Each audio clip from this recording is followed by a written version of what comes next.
Other type of tumor, some reproductive tumors are there, like ovarian thecomas and granulosa cell tumor. Ovarian thecomas and granulosa cell tumor. Then in testis there was seminoma. Seminoma. Seminoma is actually the tumor of uh, the germ cell layer inside. Okay, there are numerous different types of tumors formed in the testis. The common form which is seen in ALC is seminoma. Hmm. Then we can have the pancreatic adenocarcinoma. Uh, Guinea fowl shows duodenal papilloma. Duodenal papilloma. Hmm. Then there are other types of liver tumor like hepatocellular carcinoma, cholangioma. Hmm. Hepatocellular carcinoma and cholangioma are there. So there are numerous types of tumors caused by this. Hmm. Diagnosis of avian leukosis, apart from what we see on postmortem examination, clinical signs are non-specific. So apart from the abdominal enlargement with loss of weight, nothing can be correlated with it. Hmm. So postmortem examination is very indicative.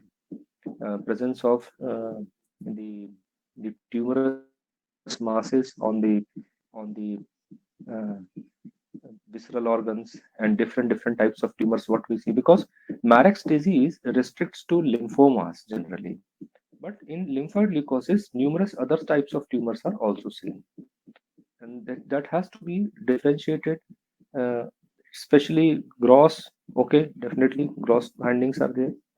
Histological findings are very important. Hmm? Histopathological findings are very important for differentiation between them. And then, until and unless there is direct effect on the nervous system, central nervous system, or direct pressing of any nerve, the lymphoid leukosis will not show, any type of lymphoid leukosis will not show nervous signs generally, until unless there is some kind of direct effect over the nerves. However, in case of the Marek's disease, the nervous signs are very prominent. Hmm? Tumors and nervous signs. There are many differentiating points, right from molecular to the gross finding to histological finding to diagnosis. All factors have to be differentiated. This is very common question: differential diagnosis of Marek's disease and avian leukosis complex. It will be at some or the other point definitely asked during your career. Maybe this exam itself it may come. So coming back to diagnosis, the samples on which we can test the presence of viral nucleic acid or even viral antigen. Nucleic acid and viral antigen are blood, especially leukemic cases. Blood, plasma, the plasma for antigen for antibody detection, even for the presence of the stray cells, but generally for antibody detection. Then serum, plasma and serum for antibody detection. Then meconium from the newly hatched chicks, for presence of virus and presence of means either nucleic acid or antigen of virus.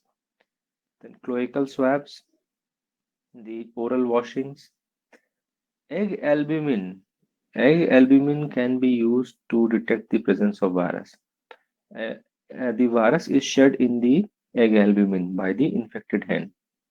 Then tumors.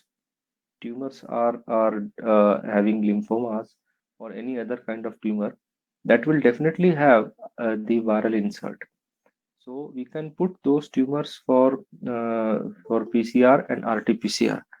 Okay, so PCR and RT-PCR both are relevant in this disease. Conventional PCR can detect the viral complementary DNA inserted in the genome of the host cell, and RT-PCR can detect the viral RNA as well as viral transcripts, both. Then the embryos can be dead embryos or suspected embryos can be tested for presence of virus. The semen on the breeder stock which is a very important source of the spread of this disease, venereal spread of the disease in the hatcheries. That is also very important. The uh, group specific antigen, whether it is type A, B, C, J, whatever it is, how to detect that? There are two methods. One is immunohistochemistry. They have specific group specific antigen they have. So that can be detected by the immunohistochemistry, or else by the PCR and sequencing. PCR and sequencing. The differential diagnosis, definitely I told you, Marek's disease is very important, and try to prepare this answer. Hmm? Differentiate between Marek's disease and avian leukosis complex. Try to prepare this answer in advance, because invariably this question will come, and try to have it very elaborate. Right from the gross finding, right from the differentiation between the virus, differentiation between the pathogenesis, differentiation between the say the the molecular. So I should say the gross pathology, the histopathology, everything you should try to differentiate in diagnosis. Other diseases, which are especially those diseases which are responsible for formation of the nodular growth, are to be differentially diagnosed. For example, tuberculosis, avian tuberculosis, which where the visceral granulomas are seen, the visceral tubercles are seen. Then E. coli, in especially in the case of Jayer's disease, that Hajare disease, है ना? Cholegranuloma. Then Pasteurellosis and Salmonellosis for formation of nodular growth. These are to be differentiated. Hemangioma is to be diagnosed. Hemangioma is to be diagnosed by histopathology. Otherwise, hemangiomas, especially the skin hemangioma, looks like only a wound, until and unless it is fresh and that has not been uh, damaged. It will otherwise it will simply look like a hemorrhagic wound, because hemangiomas are very fragile and they tend to get broken very easily. So these are the some comments on the diagnosis of the um, avian leukosis complex. Any doubt till now? Anything you want to ask? Any confusion? Yes. Anybody? Anything you have missed out?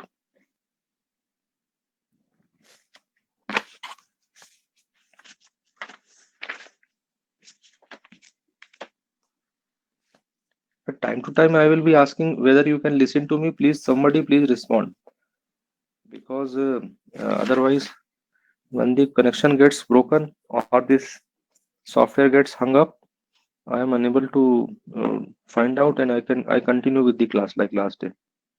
Are you able to hear me? Somebody, please respond. Yes, sir. Okay, all right. No confusion till now? All right. So we go to some duck diseases, very important duck diseases, and there are very few important duck diseases in the course, and therefore question almost invariably comes from that. They have to give one question from duck diseases, and this question will come. See, wherever I have given turkey as the main host, duck as the main host, those diseases you keep in mind for at least some objectives and short notes. Long questions generally come for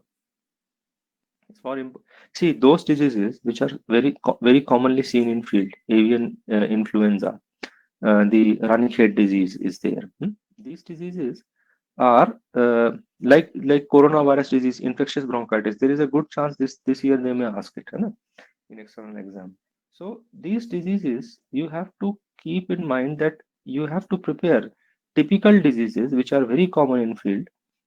You have to prepare the answer in very much detail. Okay, you have to prepare them in very much detail. The other diseases you have to keep in mind. I'm telling about exam. Okay, how to prepare for exam.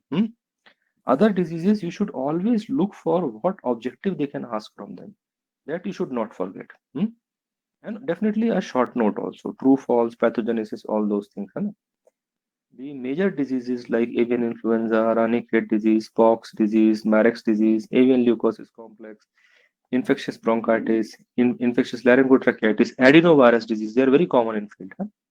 So IBD, they are almost always asked and they have to be prepared in lot of detail. Colibacillosis is there. Colibacillosis is there. That has to be prepared in lot of detail. Salmonella is there. Okay. Likewise, now we go for the duck diseases. So first one is duck hepatitis. Duck hepatitis, and try to pay attention to the specific points which I will be telling this in this one. I will not be going into too much of detail, but try to remember whatever I discuss here.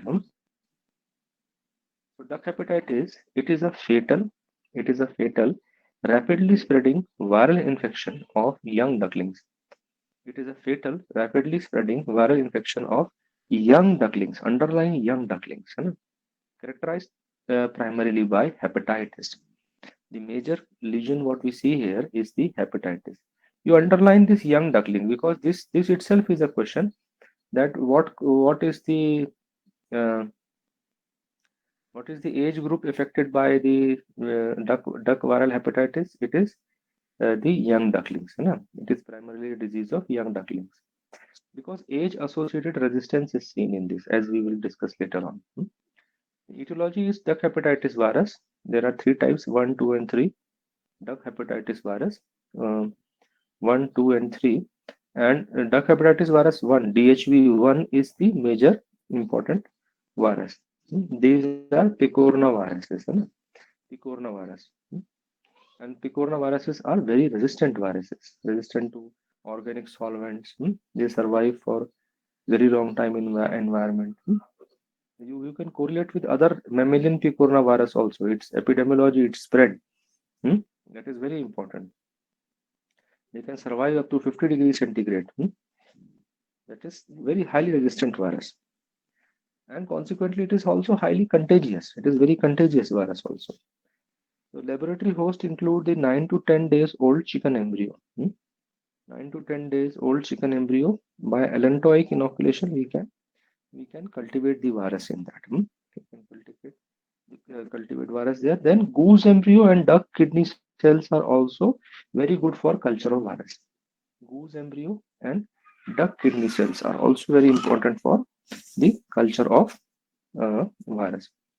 The natural host of DHV1, the duck hepatitis virus 1, as this it is causes mainly the clinical disease only in young ducklings.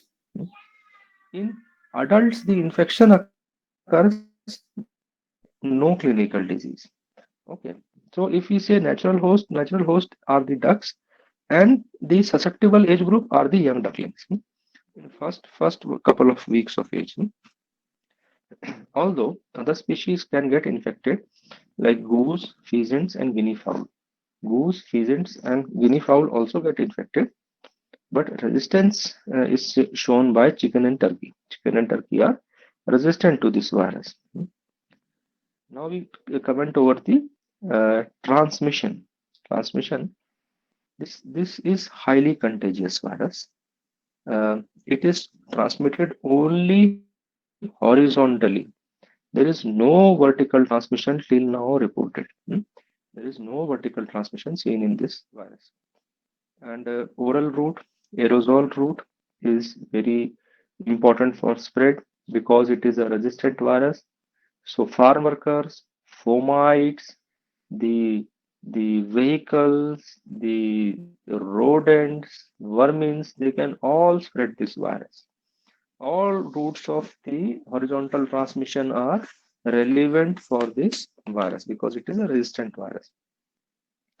The ducks that recovered this from this disease, the ducks which got infected and recovered from this disease, they can spread the virus up to 2 weeks, up to 2 months, 8 weeks, 2 months, and that is a long period for spread of this virus.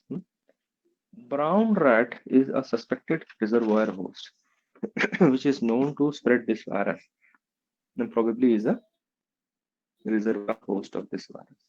brown rat. Then clinical signs. We directly go to clinical signs. There is a rapid onset of mortality in 3 to 4 days. The disease spreads very fast, and in young ducklings, I'm talking about young ducklings, and I'm not talking about the older age groups. That later I'll try to specify something. Huh? There is rapid onset of mortality in 3 to 4 days in young ducklings. The the affected ducklings become weak. Affected ducklings become weak, remain away from the brood, remain away from the brood. Later on, the weakness becomes very strong. So, no, later on, they squat down. They squat down with eyes partially closed. Squat down with eyes partially closed. Some will fall on their sides and kick spasmodically with both legs. Some will fall down on their sides and kick spasmodically with both legs and die with their head drawn back. And die with their head drawn back. These clinical signs have been associated very characteristically with this disease. In severe outbreak, the speed of death is rapid. It occurs within almost 1 hour of development of clinical sign. Suddenly, the clinical signs will develop, and within 1 hour, the thing will die. Okay. Morbidity is 100%, but mortality depends on age. Ducklings below 1 week of age, the mortality goes up to 95%. Goes up to 95%. Very few will survive. Very few.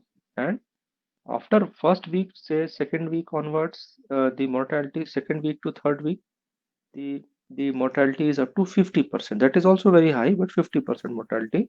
But definitely a substantial number of birds will survive. 4 to 5 weeks, morbidity and mortality both are negligible. Morbidity is negligible means they get infected, but they do not show the clinical sign. What is morbidity? Morbidity is out of 100 infected animals or birds, how many are showing clinical signs? So up to 4 to 5 weeks, the infection will be there, but the clinical signs won't be shown. Any doubt till now, up till here?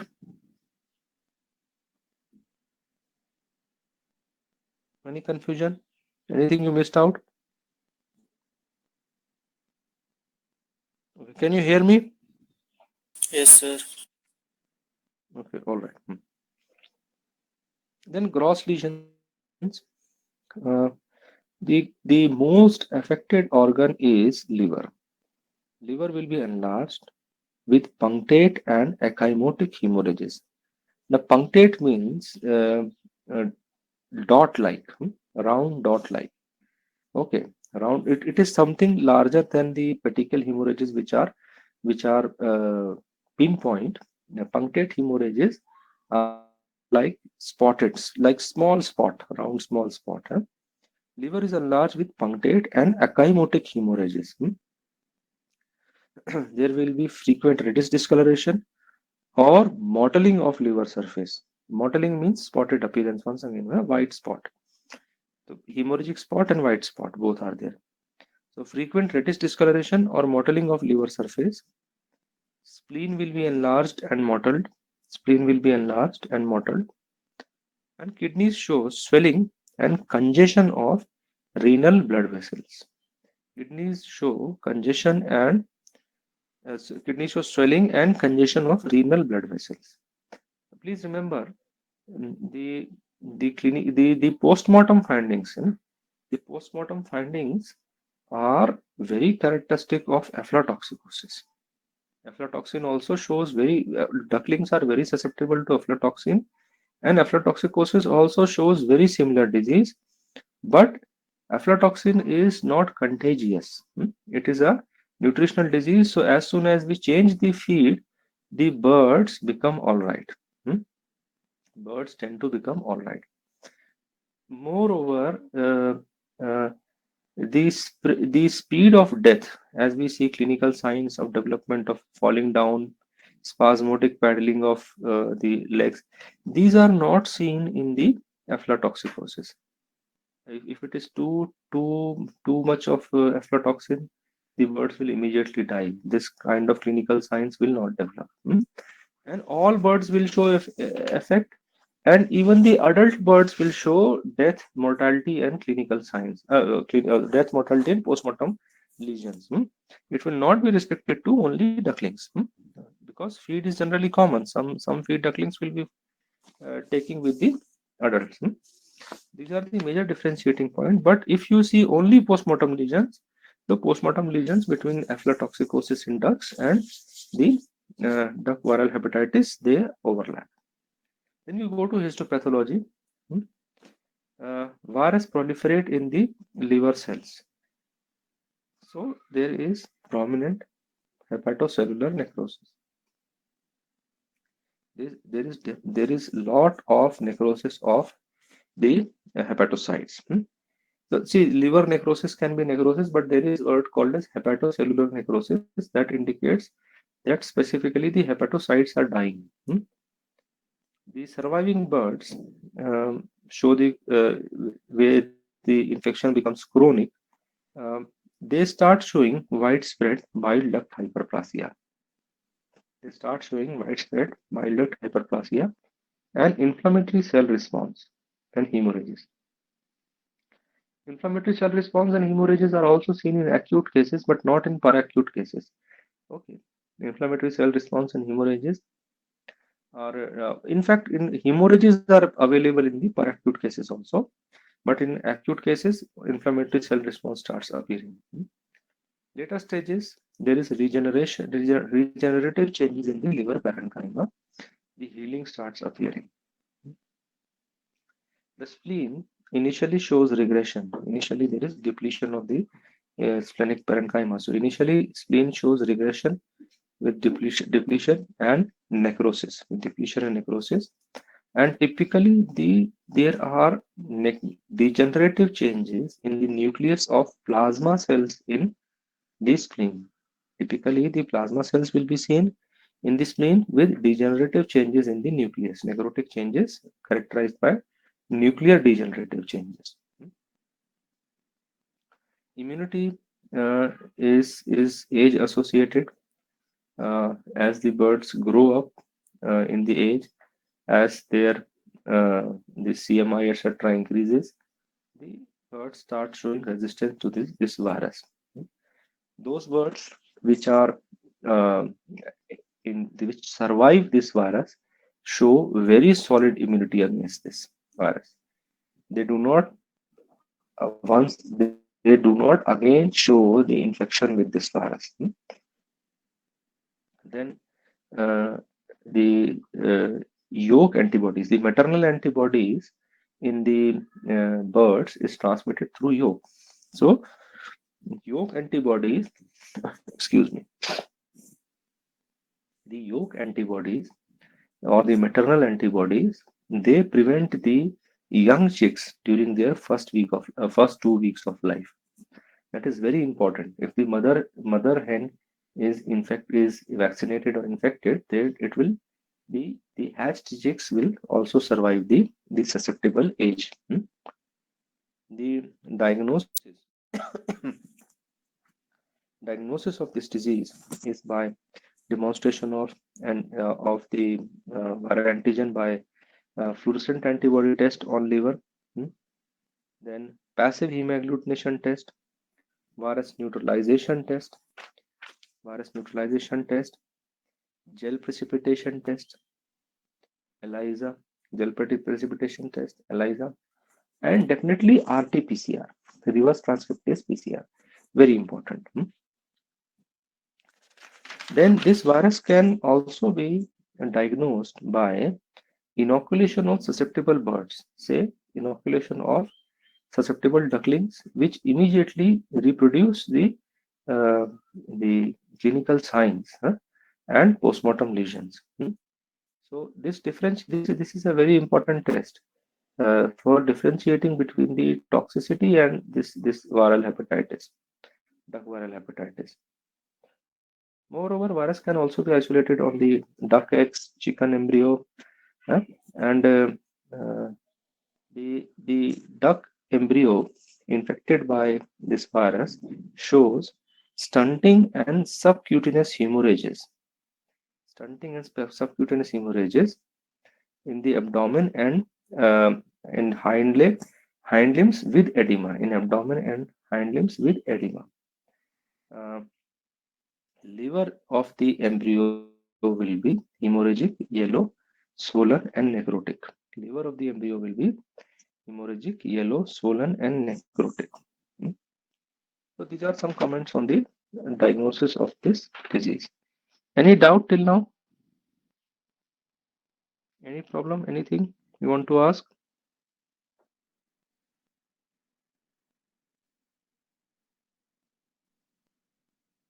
No? Connection is all right? Yes, sir. Yes?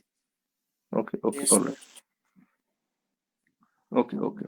So we go to next disease, that is duck virus enteritis, also called as duck plague. Please remember, duck virus enteritis is also called as duck plague. Now, uh, this virus disease is called as enteritis, but please understand this. This is not typically enteritis. है ना? It is a systemic disease where the enteric lesions are very prominent. Enteric lesions are also because there are numerous lymphoid tissue in the intestine, and they get worst affected by this virus. So don't get carried away by the name duck virus enteritis. It's a systemic disease and also called as duck plague, with very common lesions of enteritis. And it is caused by herpes virus, alpha herpes virinae. It is this virus, herpes virus, in the nucleus. They replicate in the nucleus, and consequently, we will see later on what the uh, laboratory host, apart from the the natural host are the family Anatidae. The family Anatidae. Anatidae is the family of ducks, geese, and swan. And full family, ducks, geese, swan, all are affected by this virus. Ducks, geese, and swan are the natural host of this virus, full family Anatidae. However, in laboratory, the virus can be isolated on Pekin and Muscovy duck embryo fibroblast. Pekin duck or Muscovy duck embryo fibroblast. Hmm. Then duck embryo liver and kidney cells. Cultures of duck embryo liver and kidney cells. Even on chicken embryo. Even on chicken embryo, it can be isolated. The transmission is is uh, by direct and indirect contact between the birds. Virus is highly contagious, very contagious virus. Direct contact means they are in the same flock. Indirect contact means by fomites, the farm workers, etc., carrier birds.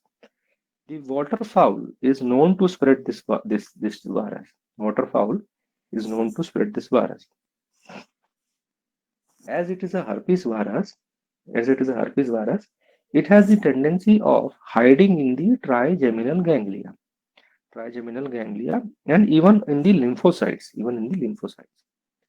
So there is latency and reactivation of virus. The virus can go latent, means hidden in this part, and when the conditions are good, when there is immunosuppression, it reactivates. The virus reactivates. And again, it can cause disease also, and it can spread also. It can be horizontally spread also. The incubation period is 3 to 7 days. And once the clinical signs appear, the death starts appearing in 1 to 5 days. Hmm. When the clinical signs appear, the death starts appearing in 1 to 5 days. The clinical signs include sudden high persistent mortality in flock. Hmm. Signs include sudden high persistent mortality in flock. You see, this once again. Apart from differentiation between the duck virus hepatitis and aflatoxin, there is also question of differentiate between duck hepatitis and duck viral enteritis. है ना? Duck viral DVH and DVE, or simply duck hepatitis and duck viral enteritis. And one of the major characteristic point which you have to see in the field also is that duck virus enteritis is a systemic disease, and with prominent signs which I will later on see show talk about. And in this, adult birds are showing the disease and the infection. While duck viral hepatitis, it is only the young ducklings. है ना? So there is sudden high persistent mortality in flock, hmm, and that is the first clinical observation generally seen in especially where the virus is very very prominent. And mature ducks of good body condition also die. Mature ducks which are very healthy, they suddenly start dying. And dead males start showing prolapse of the male reproductive organ. The dead males start showing prolapse of the male reproductive organ, and females show sudden drop in egg production. Suddenly the nest starts going empty. The affected birds show photophobia. Photophobia means they try to avoid light. They try to avoid light, and if they are forced to remain in light because of the total weakness, they cannot move out. Their eyelids will be half closed and pasted with exudate. Presence of deposits of exudate. Eyes will be half closed with deposits of exudate. Photophobia will be there. Underline this. Remember this, है ना? That photophobia is there. Apart from this, the birds also show anorexia and extreme polydipsia. Extreme polydipsia means they will be drinking only water continuously. There is inappetence, extreme polydipsia, droopiness. Droopiness means the body will be hanging, neck will be hanging, the wings will be hanging, showing extreme weakness. Huh? Droopiness, ataxia, unable to move. Ataxia, ruffled feathers, nasal discharge, and watery diarrhea with soiled vents. Watery diarrhea with pasting of vent. Around the vent, there will be dirt sticking, indicating that the liquid feces was there, which is helping the dirt to stick on the backside, pasting of vent. Once again, the birds will be very weak. They will not be able to stand, move. They will be droopy.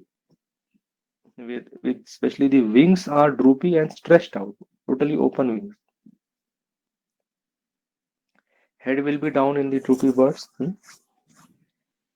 And such such birds which are showing the clinical signs of illness and weakness, when they are forced to move, when they are forced to push to move, they start showing the tremors. They start showing the shivering of head, neck, and body. They start showing shivering in the head, neck, and body. Hmm. The young ducklings, around 2 to 7 weeks, young ducklings or 2 to 7 weeks, start showing dehydration, loss of weight, loss of weight, blue beaks, blue beaks, conjunctivitis, blue beaks, cyanotic beaks, and conjunctivitis, lacrimation, lacrimation, nasal exudate, presence of nasal exudate, and blood-stained vents. Around the cloaca, in the vent region, there will be presence of the bloody matter sticking there, blood-stained vent. The disease is having high case fatality rate. High case fatality rate. That means morbidity and mortality are very close. Suppose there is morbidity of 30%, then mortality will also approach the 30%. Suppose there is morbidity of say 70%, then mortality will also reach 70%. That means case fatality rate is very high, above 90%, which indicates that the virus, once the virus has set in, it is very difficult the animal will survive. Hmm? But overall, the morbidity and mortality together, they vary between 5 to 100%. They vary between 5 to 100% depending on the susceptibility of the flock. Depending on the susceptibility of flock. Gross lesions. Gross lesions include disseminated intravascular coagulopathy, disseminated intravascular coagulopathy, necrotic and degenerative changes in mucosa and submucosa of GIT, necrotic and degenerative changes in mucosa and submucosa of GIT, typically in the lymphoid tissue, hmm, lymphoid tissue of the intestine, as well as the other lymphoid organs, other lymphoid organs, which show the loss of the parenchyma. The petechiation, ecchymosis, and even larger hemorrhagic patches. The petechiation, ecchymosis, and even larger hemorrhagic patches are seen on the myocardium, myocardium, visceral organs, visceral organs, the supporting structure of visceral organs, supporting structure of visceral organ like mesentery and the serous membranes, mesentery and the serous membrane all show extensive hemorrhages. In heart, in the coronary groove, and the surrounding epicardium, in the heart and the coronary groove and the surrounding epicardium, there is presence of petechiation, presence of petechiation, which give a red paintbrush appearance of hemorrhages. Red paintbrush hemorrhages on heart. This paintbrush hemorrhages on the muscles, body muscles, thigh muscles, and breast muscles we have seen in IBD, and paintbrush hemorrhages on heart, hmm, coronary groove, and epicardium we see in the duct viral enteritis in ducks. The paintbrush word has been used twice. Give a red paintbrush appearance. More frequently in mature breeders than in young birds, such lesions are seen. These are seen in the mature birds, as compared to the young birds. And endocardial, mural, and valvular hemorrhages are also present. Endocardial, mural, and valvular hemorrhages are also prominent. Hmm. Females show hemorrhages on females show hemorrhages on the ovarian follicles, ovarian follicles, and these hemorrhages can be so massive that it may lead to the fatal hemorrhages in the abdomen, even hemoperitoneum. These hemorrhages on this ovarian follicle can be so severe that there is fatal hemorrhage in the abdomen, fatal loss of blood in the abdomen. Overall, the ova are deformed, discolored. Overall, the ova are deformed and discolored. The intestines and gizzard are full of blood. Very commonly, the intestine and gizzard will be showing presence of blood. And because the intestinal lesions are very common, the disease was called as viral enteritis. Okay. The esophagus and proventricular sphincter, hmm, appear as the hemorrhagic ring.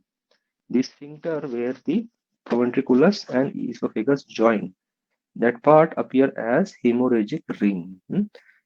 This happens because that region is rich in lymphoid tissue, and the virus replicates there and causes the necrosis, leading to formation of hemorrhages there.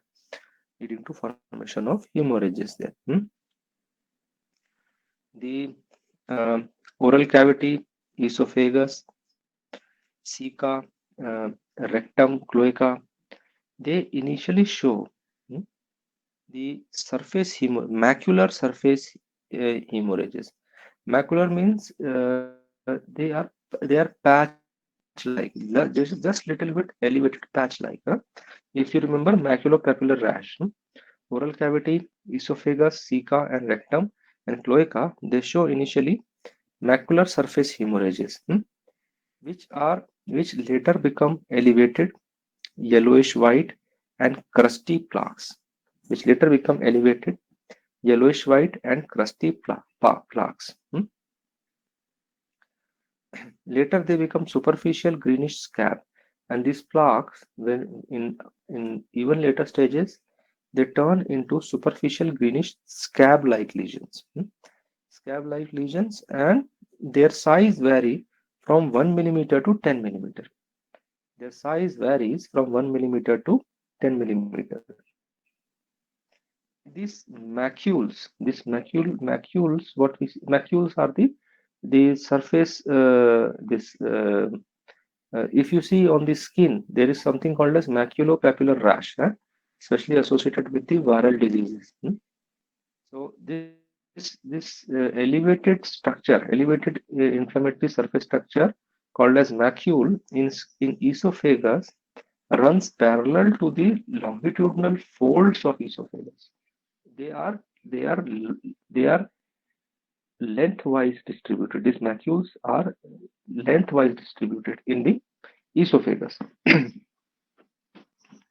And once this they are set in later stages, they form diphtheritic pseudomembrane. In later stages, they form these rash will lead to formation of diphtheritic pseudomembrane. Hmm? Uh, in young ducklings, there is sloughing of entire mucosa. There is sloughing of entire mucosa, and the lumen becomes lined with thick yellow-white pseudomembrane. Lumen becomes lined with thick yellow-white pseudomembrane. Hmm. Spleen is normally regressed. Hmm. Spleen is normal. And spleen general in this case shows dark and mottled surface. Dark and mottled surface, which may or may not be associated with a normal size.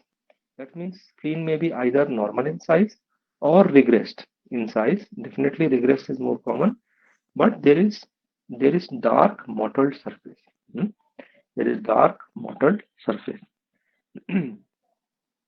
Thymus atrophy and petechiation and necrosis. Thymus shows atrophy, petechiation, and necrosis, especially on the cut surface, and there is presence of clear yellow fluid, clear yellow fluid around the thymus. Clear yellow fluid around the thymus. Bursa is initially red in color. Bursa is initially red in color and surrounded by, once again, this yellow fluid in thymus and bursa is indicating severe edema with release of the plasma. Severe edema. So much inflammation was there that the edema was created. Even such an edema which could bring out some plasma proteins. And severe edema was there, surrounded by clear fluid that discolors the surrounding tissue. Inside the bursa, there may be pinpoint yellow areas, pinpoint yellow necrotic areas, and um, there are changes where there are conditions where hemorrhages are also seen. Hemorrhages are also seen. This bursal content, or I should say, the bursal walls later become thin, dark, and with presence of coagulated exudate inside it.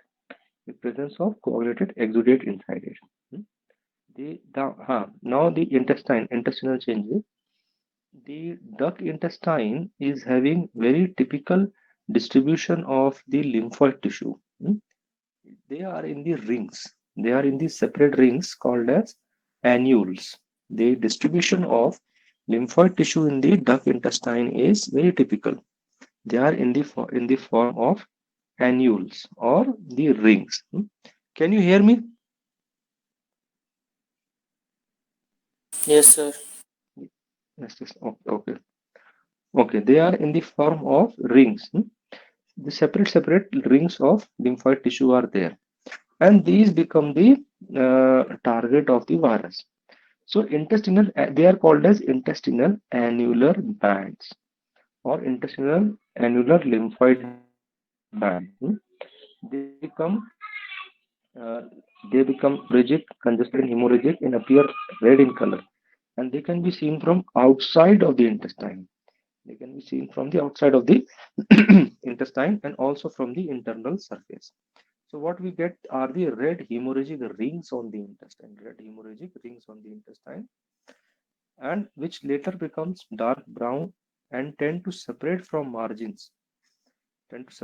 margins of the mucosal surface. The galled, the gut associated lymphoid tissue, galled, become necrotic and ulcerated with formation of pseudomembrane. Necrotic and ulcerated with formation of pseudomembranes. The liver in the initial stage will show pale copper color. In liver, the initial stages, a pale copper color will be seen. Pale copper color with a mixture of irregular pinpoint hemorrhages and white necrotic foci, with irregular presence of here and there presence of pinpoint hemorrhages and white necrotic foci.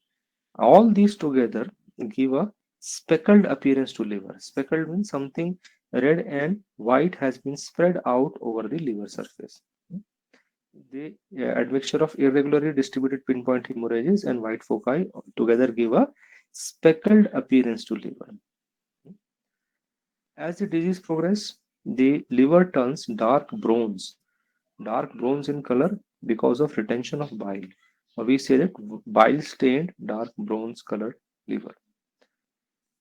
But generally, the hemorrhages are less prominent now, and the white necrotic foci become very large. Hemorrhages are less prominent, and white necrotic foci become very prominent. The young birds with primary lymphoid organs like bursa and thymus will definitely show the lymphoid depletion and hemorrhages.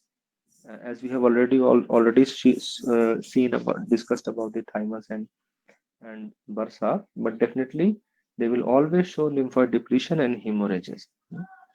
In adult birds, the hemorrhagic and reproductive lesions are more prominent, while in adult birds, the hemorrhagic and reproductive lesions are more prominent.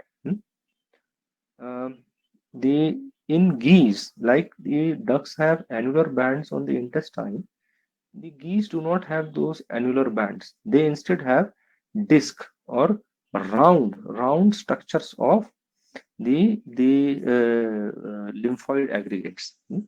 So the necrosis of these round structures give rise to button ulcers in the geese intestine.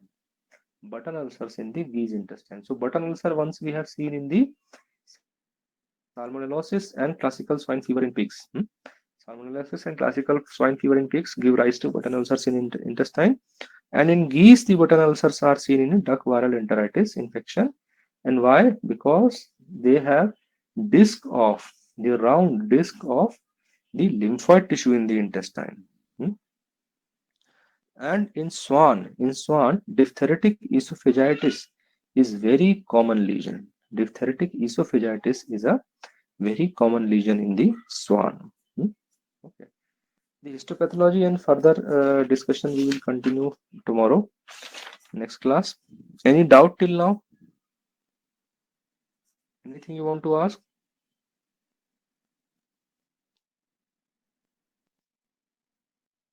Yes?